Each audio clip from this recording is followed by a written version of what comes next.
Unit 5, ratios and percents. Lesson 5, using ratios to convert measurement units. Our lesson objective is to use ratios to convert from one unit of measure to another. And we have a vocabulary word, which is conversion factor. This is a number to multiply by in order to change a unit of measure. So for example, 1 foot to 12 inches is a conversion factor. Please feel free to use your smart device to scan the QR code to watch the Virtual Nerd video for help. Here we have how to convert measurement units with ratios. In this box here, they suggest to take the conversion factor, which is the unit of what you want, on top, and take that times your value. So for example, if I have 96 inches and I'm converting that to feet, feet's what I want, so we're going to put that on top. Here's our conversion factor. So this is the conversion factor, 1 foot over 12 inches, and we take that times 96. Now remembering your rules for multiplication, a whole number has to go over 1. And so then we take our 1 foot times 96, which is 96, and then our 12 inches times 1, which is 12. Then we have 96 over 12. This is an improper fraction, so we have to take 96 and divide it by 12, which gives us 8 feet. You can also use, and I'm going to make a little star up here, you can also use proportions, okay, where we use cross multiplication to solve. If I know that I have the conversion factor of 1 foot is 12 inches, and I know that I have 96 inches, so I'm going to put 96 inches here at the bottom because we're keeping our units equal here, and I want to know how many feet that is, then I put an X over here, and now I have a proportion.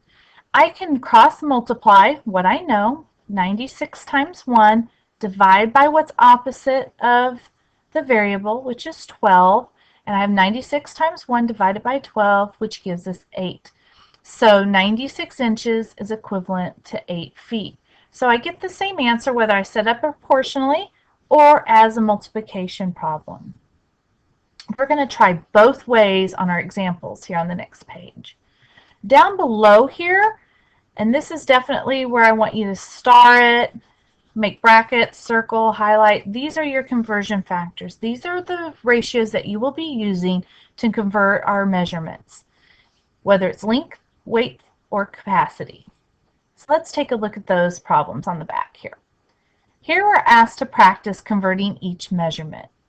For the first 3, we're going to use multiplication, and for the last 3, we're going to practice setting them up as ratios. So here in the first problem, I have 16 cups. Excuse me, I want my conversion factor first. We're going from 16 cups to quarts, so I need my conversion factor of 1 quart over 4 cups, and I need to take that times 16 over 1. When I'm multiplying, I can take 16 times 1, which is 16, and 4 times 1, which is 4. Or I can also, remember, we can cancel. 4 and 16 both have a common factor of 4, so I can divide 4 by 4, which is 1, and 16 by 4, which is 4, and then take 1 times 4, which is 4, and 1 times 1, which is 1.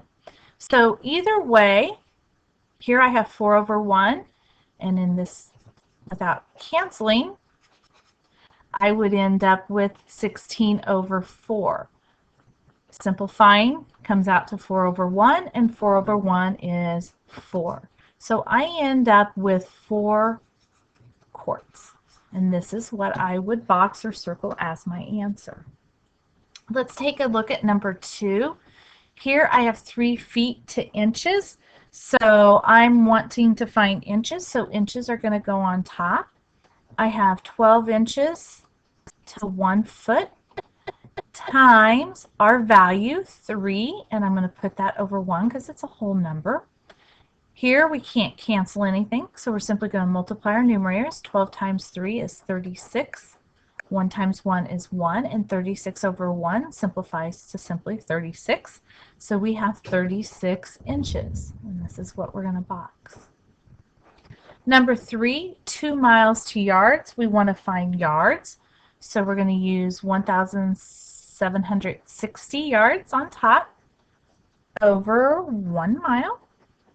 And I'm getting these conversion factors from the previous page. And we're going to take that times 2. We'll put that over 1. I take 1,760 times 2 and I get 3,520, and then 1 times 1 is 1. So what that equals is right here. And then that simplifies to 3,520, and we were finding yards, so our unit is yards. And I would box that. Now if we look down below on the next 3 examples, we're going to use these proportionally. So when I'm looking at number 4, I have 64 ounces to pounds. My conversion factor is 1 pound is 16 ounces. We're going to set that up proportionally, so we're going to have an equal sign. I have pounds on top, and that's what I want to find, so that's where my variable goes. And then ounces are on the bottom, and I know I have 64 ounces, so I'm going to put that on the bottom. Here we're going to cross multiply what we know, so I have 64 times 1. Divide by what's opposite the variable, so we're going to divide that by 16. 64 times 1's 64, divided by 16 gives us 4. So 4 pounds is equivalent to 64 ounces. Let's take a look at number 5. We have 12 pints to cups. We want to find the number of cups. We have the conversion factor that 1 pint is equivalent to 2 cups. We know that we have 12 pints. That's going to go on top because we want to keep our units the same, and we're converting to cups, so that's where our variable goes. We're going to cross multiply what we know, so we have 2 times 12. We're going to divide what's opposite the variable, divide by 1. 2 times 12 is 24, divided by 1 is 24. So 12 pints is equivalent to 24 cups. Box that and go to the next one. Here on number 6, we have 1,000 feet to yards. So our conversion factor is 1 yard is equivalent to 3 feet. Yards are what we want to find. Yards are at top, so that's where our variable goes. And then we have 1,000 feet. Feet's on the bottom, so we're going to put that on the bottom here. We're going to cross multiply what we know, 1,000 times 1, and divide by what's opposite the variable, which is 3. Now when we go and take 1,000 times 1, that's 1,000 divided by 3, this does not come out evenly. 3 can't go into 1,000 evenly. So when we do that, we end up with 333 and repeating 3. So we're just going to stop and round it to the nearest tenth. If you want to, you can go ahead and put a fraction bar over it, or a repeating bar over it, saying that it's repeating the 3. And we were converting to yards, so our unit is yards. You could also write that in fraction form. You have 333, and you could say 1/3 yard if you wanted to. Either one of these answers would be acceptable.